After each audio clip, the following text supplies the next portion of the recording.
Sinners is the latest film from Ryan Coogler. It stars Michael B. Jordan in a dual role as two brothers who've returned to Clarksdale, Mississippi to open a juke joint with the gains of illicit crimes they've committed in Chicago after their service in the Army during the war.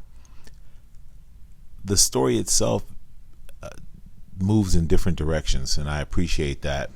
Ryan Coogler has proved himself to be one of our better young directors.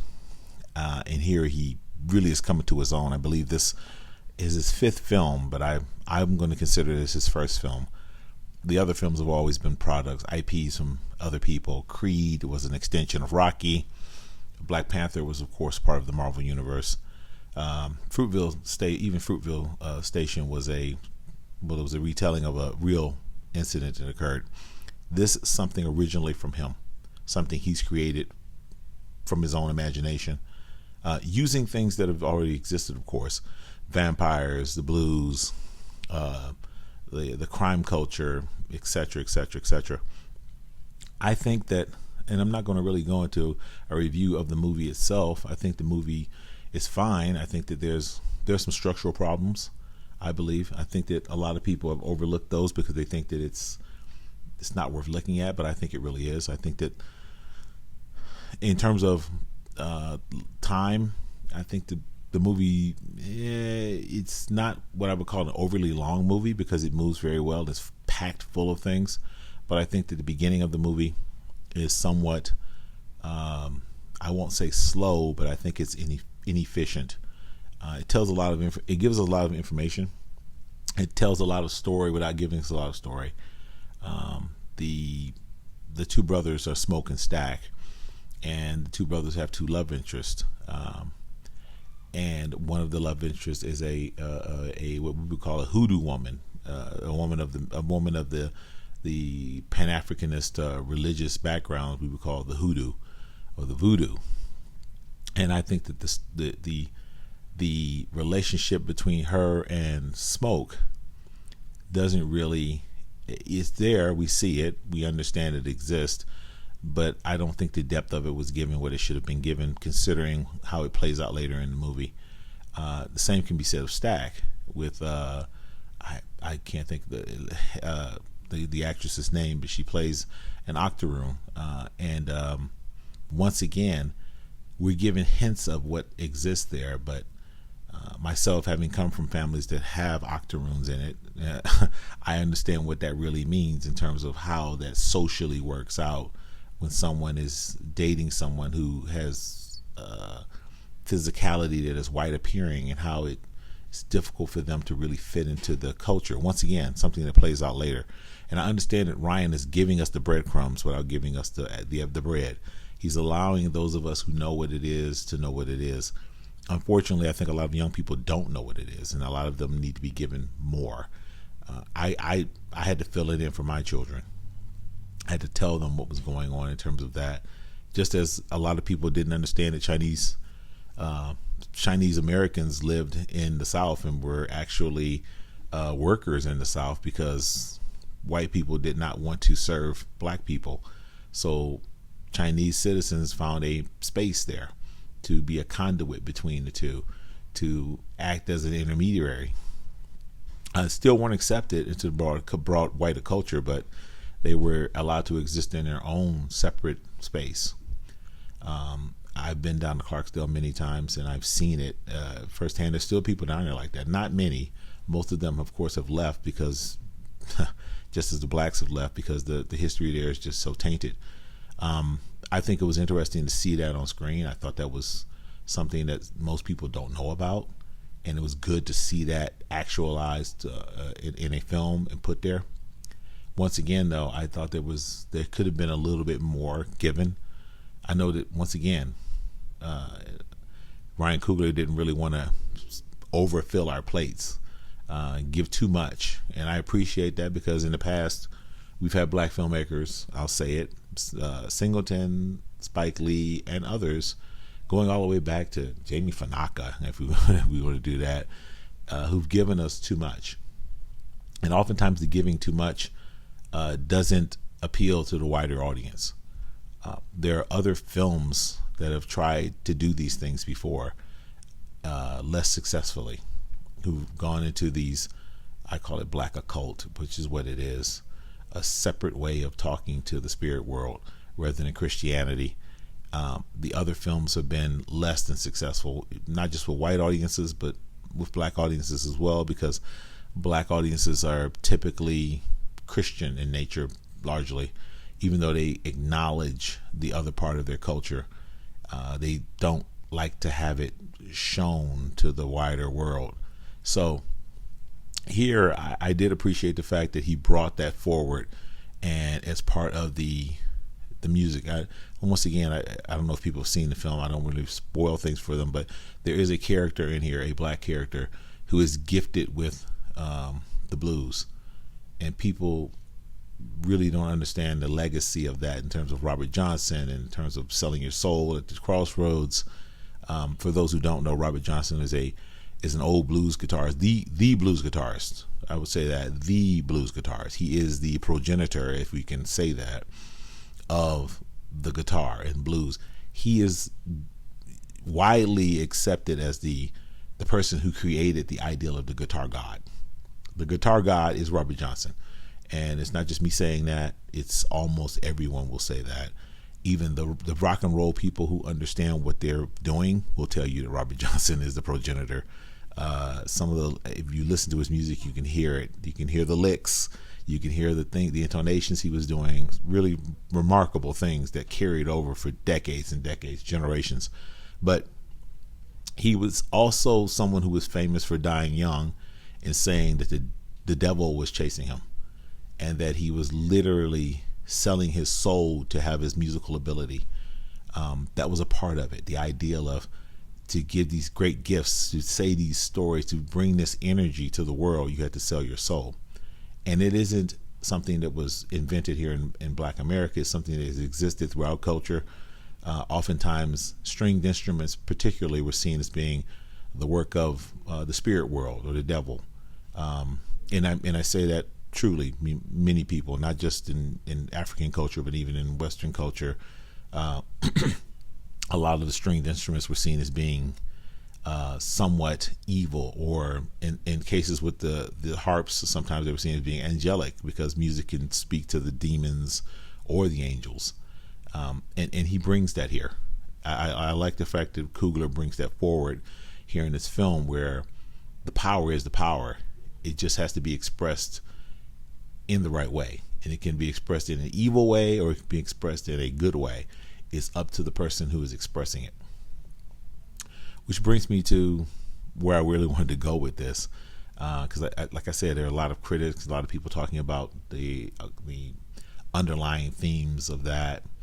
A lot of criticism about color coding in terms of having an octoroon character who was played possibly by an octoroon actress. I've seen some research on that. She's definitely not totally white. I think she is Filipino and Jewish, but that's beyond the point, because many people who are black can be white appearing. So I don't know why there's such a controversy about that. It doesn't really matter. As long as she wasn't Nordic looking, I didn't care about that. She was black enough. I have relatives in my family who are actually lighter than her, but that's enough. That's neither here nor there. I think that I like the fact that conversation's been started by this movie. I like the fact that people are talking about the idea that there were other people like Asians, and the fact that they had Native Americans in this film for a short period of time who were dealing with the vampires. I like the fact that people brought that up, that the Choctaw were in there speaking their actual language, and that they themselves understood that the vampires were evil. And this entire narrative of what is it that evil offers us. Evil offers us a conduit to stay here on the earth. That is something that I have read about many, many times, and I know a lot of people don't understand really that the idea behind devil and God is that devil rules the earth and God rules the heavens. Devil is cast out of the heavens to the earth, and he reigns upon the earth. And that is why we are in such disarray. And I like the fact that he's talking about that. The vampire explicitly states, I can give you life eternal here on earth. he is offering them the bribe, the same bribe that Jesus was given and when he was cast into the wilderness. The idea that I can give you all of this, just give me your soul. Give me your soul, give me your allegiance, and you can have eternal life here on this world. Forget the next. And that it's given as a actual bribe, an offer to the people in the movie, and it's rejected. Now, I think that there's been a lot of critique about Smoke and Stack in terms of them being villains themselves, because they are villains, they're criminals, they're murderers. I mean, I agree with the critique of that, because I think that Coogler didn't want to make them as bad as they actually were, because these guys came from the war. They were literally, like they talk about it when they were over in Europe killing people in the killing fields, and how they were soldiers and they murdered people and they understood what that was, and then went to Chicago and were criminals and gangsters and killed people, and how that was a part of their character of who they were and what they did. And a lot of people were critiquing the film, saying, "Well, we're rooting for bad guys." But I like that concept. As Coogler said, he was inspired by Till Dusk Till Dawn, which was the same film. If you see that film, well, same structure. The two murderers, the two cold-blooded murderers, one of them is like a serial killer almost. Tarantino's character is a serial killer, and they become the quote-unquote quasi-heroes because they're fighting vampires, a greater evil, and Coogler wanted to do that here, and I think he did a good job of that. I do think that they should have been more. They should have been darker. The Michael B. Jordan characters, plural, should have been darker, drawn a little darker in terms of their violence. But I know that Coogler didn't really want to make it that bad. He was trying to walk a line here. He had to walk a thin line here, and he did a good job of it. But I think that lessened the movie somewhat. I also think it lessened the movie somewhat that he didn't draw the vampires as evilly as evil as they should have been. They should have been a little bit more evil. I mean, they were bad, but I think that there should have been some more layered on top of that. I think that was a point that was missed. I think that the capture in the juke joint, I don't think it was drawn out enough. I think it should have been structured a little better. Once again, structural problems, because when you do something like that, Dusk Till Dawn was not new. It was an old concept of the Precinct movies. I forget Precinct Night, whatever the movie was. The Precinct movies from back in the day, where the people are caught or captured in a one location, and usually in a jailhouse. But like I said, the famous Precinct movie or the Fort Apache movies, where all the good guys are captured in a space and they have to battle against the evil that's outside. Those movies are sort of a genre. They're a genre unto themselves. So we were getting two genre movies here: the Precinct movie and the vampire movie. But once again, he did a lot of harkening back. The scene with the garlic reminded me of The Thing in terms of the testing. I don't think that was done well enough. I mean, we had the great Delroy Lindo doing his thing. He made the most of that scene that he could, but I thought it should have been more. It should have been, once again, that's a key scene in these movies, the testing to see who is actually a vampire and who isn't, or who is possessed and who isn't. Should have been more. Characters should have been more drawn. More, the two brothers should have been shown as being more evil. That testing scene should have been done more explicitly. The siege of the juke joint should have been more drawn out. Should have been more thought out.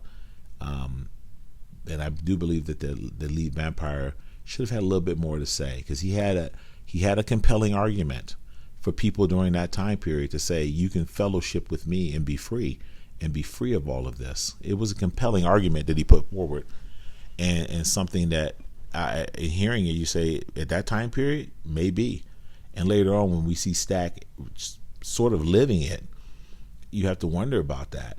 But once again, I think it's a very good movie. I think it's well done.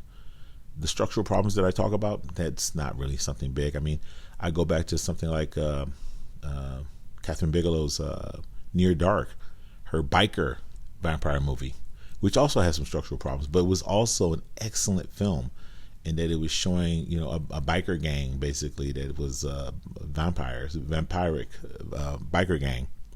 So she blended two genres there. The blending of genres isn't that new. It's just new in terms of doing it with the blues, and black people in the blues made it unique.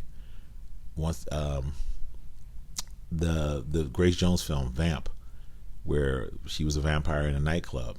There was a vampiric nightclub. These are movies that should be seen, and of course the classic Ganja and Hess, probably the greatest. I would say the greatest occult urban kind of vampire movie ever made, in my opinion, even though it's flawed, greatly flawed, because they didn't have the money to do it correctly, and it was sort of pushed aside. But an incredible work of art, speaking on everything from black class structure to black religion, just as this one did, speaking on religion and how we blended Christianity with a native religion that we brought from Africa the best we could in terms of keeping the elements of it. And I think a lot of people, like I said, online Christians have a hard time with this because they think the movie's anti-Christian. It's not. If anything, it's pro-Christian, because at the end he does sort of come back to his father. He does sort of accept the fact that there is evil in the world, and the acceptance of evil in terms of it existing, not accepting it into yourself, but accepting that it exists and making a choice not to partake in it. That is a step. That is free will. That is what God has given us, whether you like it or not. That is a precept of every religion on the planet, that you have a choice. You can choose the lightness or the dark. You can choose up or down. You can choose good or evil. And at the end of the day, that's what this was about. Like I said, I like the ideas that he put in here, and I like the execution. I believe it could have been a little deeper. I do believe that the performances are somewhat superficial. I think that they could have been more grounded. Michael B. Jordan, unfortunately, had to play two roles. I didn't like the ideal of that. I mean, I think I like the concept of it, but the execution I did not like. The rumor is that Jonathan Majors was supposed to be one of the brothers. And I believe that because there was a point in time when Jonathan Majors and Michael B. Jordan were sort of hanging out together, making appearances together. So I think maybe that was in the works, and then Jonathan Majors ran into his troubles. I've spoken on that before, but what I think of Jonathan Majors as an actor, I think he's very good. I think he's a very gifted actor. If you see him even in the Marvel movies, I think that what he was doing was very good. Even in bad projects, I think that his performances were, above standard. I think he's a really gifted actor, and I think that even in something as horrible as Quantumania, he did a really good job. I think he would have been excellent here as the other brother, if they'd just been brothers or friends or whatever, cousins, whatever. I think that just would have been a fantastic thing to do, have him there. The actor who played the vampire, I think he did a great job for what he was given. I really would have liked to seen someone of a little bit more gravitas there. The head vampire in these movies has to have power, and I think this actor, while doing his job, he didn't bring the gravitas to the scene. I think that if you cast someone, I was telling my daughter the other day, I think if you brought someone here who was actually, I don't think this guy's Irish. I don't know. I don't think he is, but he didn't seem Irish. I mean, I grew up in a city with an Irish population, and there is a look and a feel and a brogue that I really didn't get with this guy. I'm not saying he did a bad job. He did not. He did a good job. It was solid. But I think if you brought someone on board who was more European, like I said, at this time period, most of America was still really not America. I mean, the people who were here from Ireland would have really been Irish. A lot of the even the black people in the South would have actually been a lot more African. We were only like, maybe half. These people were only like a generation out of slavery. We're talking about we're talking about 1930s. I mean, remember, slavery ended in 1865. There were people who had literally been brought up in slavery who were still walking around. So there was still that resonance there. Even at the beginning when he shows the people picking the cotton, it's there. There's still people in the fields barefoot picking cotton. He showed that. I appreciated the fact that he showed that. I really did. I appreciated all of that. I really, really, really wanted it to be known that I enjoyed the movie. I thought the movie was a movie of quality. This is not something that is a bad thing. In fact, it excites me because it's his fifth film, and I think the man is only 38 years old. I'm really excited about where Michael B. Jordan too, but where Ryan Coogler will go as far as a filmmaker, because I consider this to be almost like his start, and it's going to be interesting to see what he does now that I think he's been freed. This is a successful movie, and it's an original IP. So we'll see where he goes with this and who he becomes as a filmmaker, because if this is what you do fresh out of the box, what are you going to do? What will he do in 10 years when he's 48, which is still a young man for this game? You have guys who direct until they're in their 80s.